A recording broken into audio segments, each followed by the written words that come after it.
Hi everyone, this is Brian Hayes and welcome to part 3 in our series on free saxophone lessons. In part 1 we looked at breath control, and in part 2 we introduced the concept of how to make our first sound, how to put our mouthpiece, reed and neck together and blow to make our very first noise on the saxophone. Like that.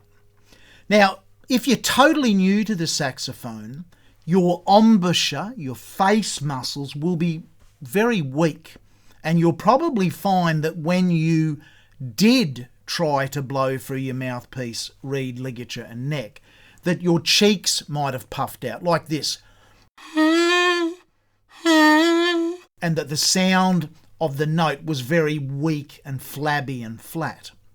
Today I want to focus on a few simple ideas to build strength in your embouchure.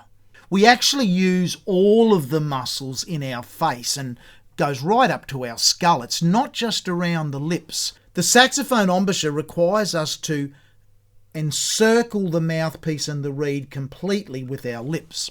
So we don't actually form a circle like that. We actually just close our lips naturally around the mouthpiece. What we need to develop is all of the muscles that support the control of those lips, making an airtight seal around the mouthpiece. One of the ways we can do it is simply through practice. Hours and hours and hours of blowing the saxophone, and you will find that your face will get strong. But if you want to accelerate that process, there's a couple of easy little tricks you can do.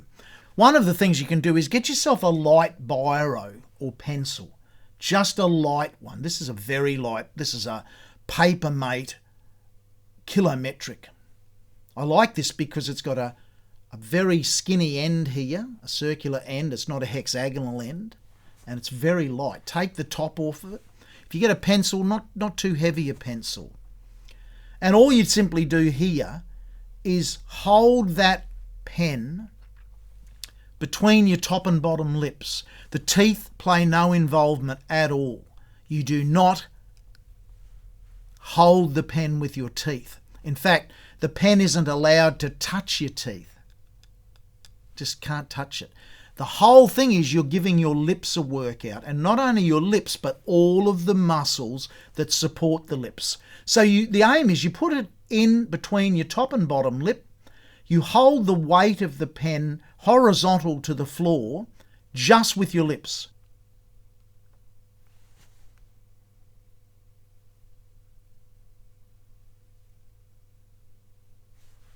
Like that. Now you'll notice, because I've been playing the wind instruments for 50 years, you'll notice I have very defined muscles in my face. When I'm holding that pen, you'll see out here and everywhere, it's quite a strong muscular setup. If you're new to playing a wind instrument, and particularly the saxophone, you won't have any of that. And in fact, you'll probably find it almost impossible to hold that pen level to the floor for 5 or even 10 seconds.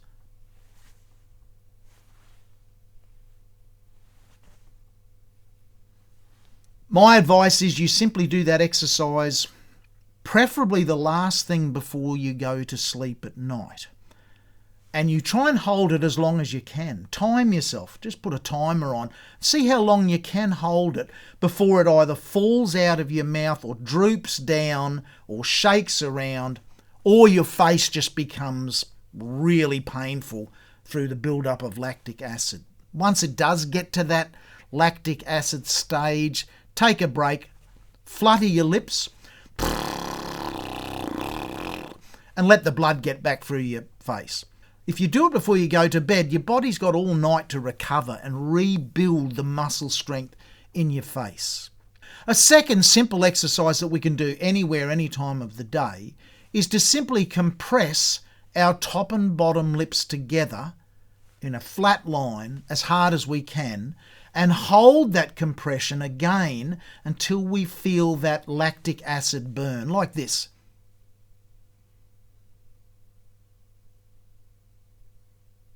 You might be able to do that for 1 or 2 minutes before you actually feel that lactic acid burn.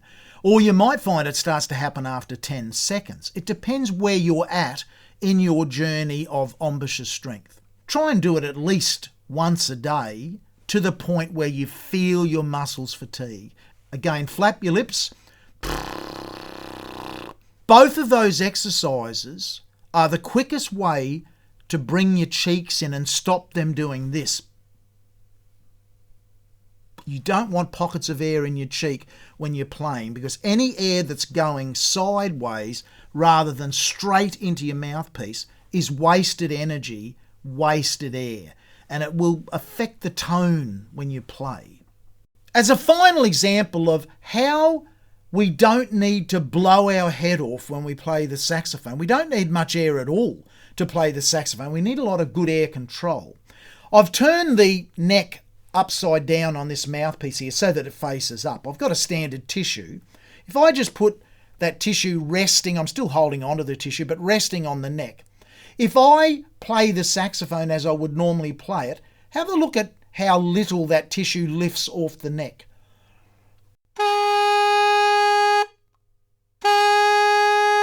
It doesn't actually lift up from the neck. It moves a little bit, but it doesn't lift up. If I now loosen my grip on the saxophone mouthpiece so that I can just blow through that pipe like I would blowing out a cake, a whole lot more air can flow through that pipe if the reed doesn't vibrate. But we don't play the saxophone like that. The reed always vibrates. And in doing so, it drastically reduces the amount of air that comes through the pipe and into the saxophone. Because it's not air we're looking for, it's the standing wave created within the air that's generated by the movement of the reed. I hope you're enjoying the new free saxophone lesson series on my YouTube channel.